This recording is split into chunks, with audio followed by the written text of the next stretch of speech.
This is a tutorial for accessing and interacting with the Wisconsin Educator Development Support and Retention Survey Data Dashboard.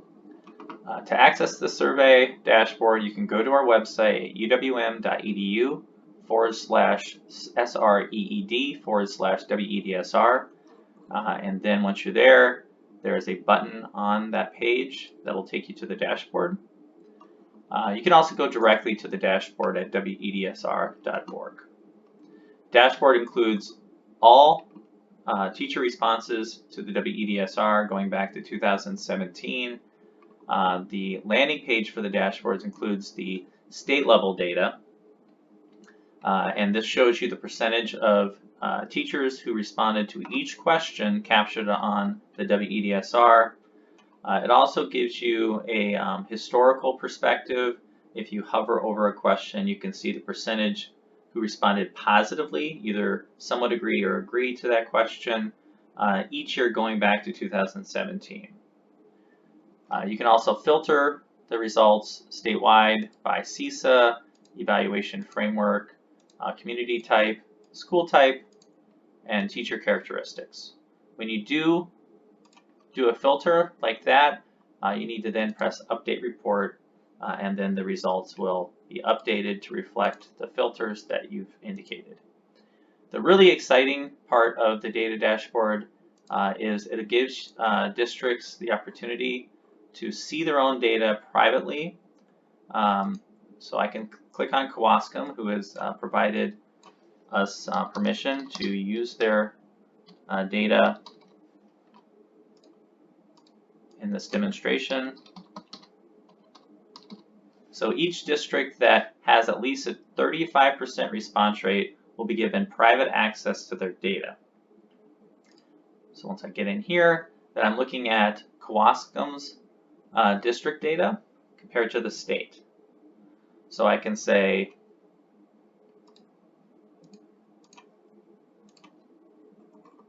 what percentage of Kewaskum educators felt that they were provided the necessary time to complete the steps of their evaluation and teacher practice process. And here you see 92%, and then that's change of 2020 was 98%.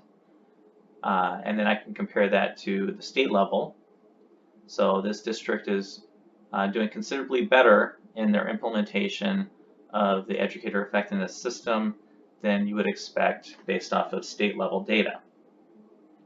The reason why the historical data is not available for 2017, 2018, 2019 is that this district did not participate in the WEDSR in those years. So we only include data that's of comparable quality to the data for the current year. So if you did not meet 35% response rate in 2019, you will not see that district's data. Okay, you can look at individual schools within that district. You can see here 39% of Kewaskum Elementary completed the survey. So now I can see what percentage of educators in the school reported each way to the questions about time and support for educator effectiveness compared to this district level data and to the state level data. Another really exciting aspect of the system of this dashboard is it allows you to adjust the state data to try to make more of an apples to apples comparison. So I can say, okay, Kewaskum is an elementary school, so I want to filter by elementary schools for the state data. And so now I'm comparing this school's results to other elementary schools in the state. Kewaskum perhaps is a rural district. Then I can also do this, and now I'm comparing the results to other rural elementary schools across the state, and then I can, further make filters on the data for the state to make adjustments to the state level data to make that comparison as precise as it possibly can. A couple of other things with the dashboard. If a filter results in The number of teachers who've responded being less than 5, we will not show you the data to protect the anonymity of educators taking the survey. This will happen if you use a lot of filters, or if your district or school only has, let's say, one black male teacher, and you click on filtering for black male teachers, you won't see their results. So we don't let you see individual district or individual respondent results.